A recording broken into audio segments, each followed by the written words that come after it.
San Francisco isn't done trying to regulate Airbnb. Tuesday, at a Board of Supervisors meeting, lawmakers will hear a new amendment on a proposed 60-day cap on all short-term rentals. In a twist, the proposal would reward the hosts who complied with the existing law's requirement, which is to register with the city. They would also get to keep the existing caps of 90 days a year for unhosted rentals of entire homes. The Home Sharers Democratic Club, which represents hosts on Airbnb, says that the proposal would be hard to enforce and could also discourage registration. And in our next half hour, we'll be speaking with a representative of that club. But first, joining us now is San Francisco Supervisor Peskin, who has long questioned Airbnb and its policies in San Francisco and the city's response to it. In short, what are we talking about here? Good morning, Phil. What we're talking about is dealing with the worst abuses. We know that several thousand units have been completely removed from the rental market in San Francisco as a result of abuses of short-term rentals.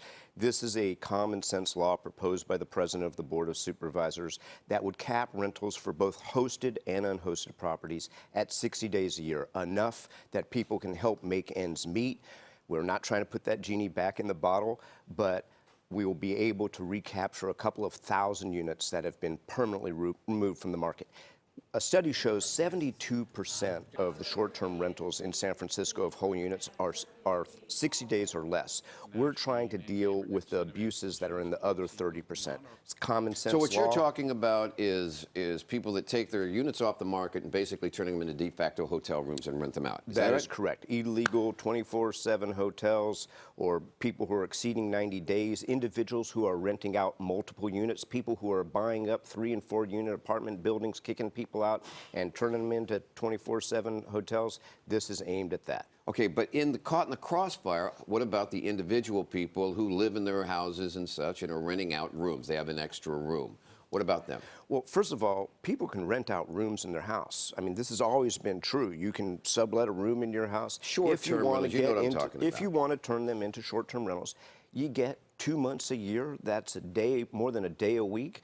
That's over $10,000 to $15,000 a year, depending on your room rate. That's enough to help make ends meet. Okay, now part of this is politics. Let's be honest about it. We have a Board of Supervisors president that is proposing this. She's in a tough re-election bid. She's in an area heavily renters, so she's pushing this. The other thing is, meanwhile, there's a court action going against Airbnb by the city that's saying if you don't register, you can't go on the site. Is that correct?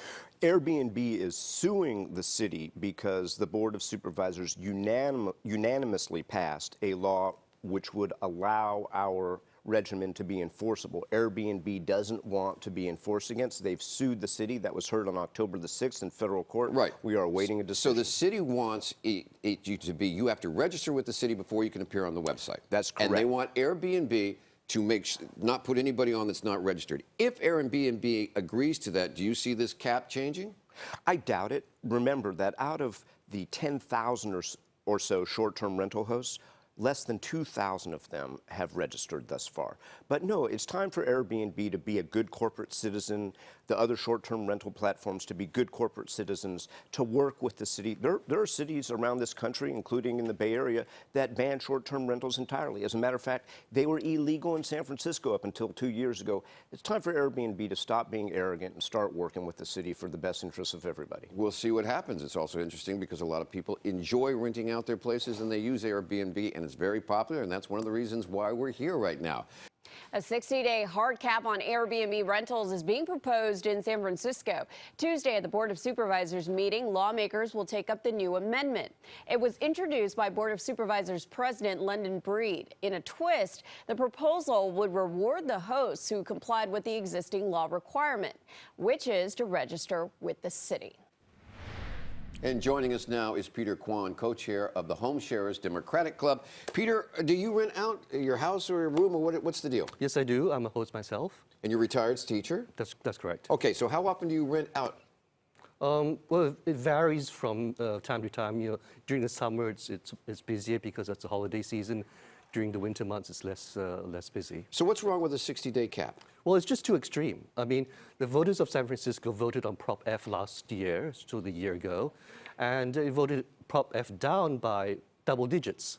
And Prop F would have imposed a 90-day cap. This is a 60-day cap. It's even more extreme than Proposition F.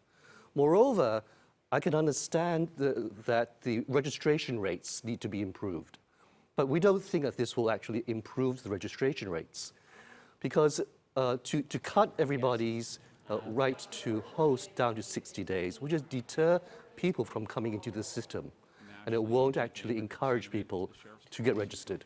Okay, one of the key concerns here apparently is that people are just taking apartments off the market for whatever reason, whether it be rent control, they don't want to deal with tenants, and just turning them into de facto hotels. How do we control that?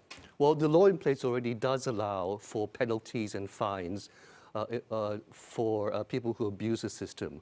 We can only host in our own homes. So it's important to make the law work, and it's working. The Office of Short-Term Rentals has imposed over $700,000 worth of fines so far.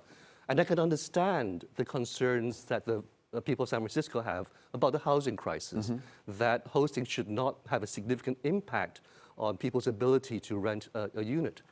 But, you know, Spur itself did a report about this, and they concluded that... So what do you think's behind this?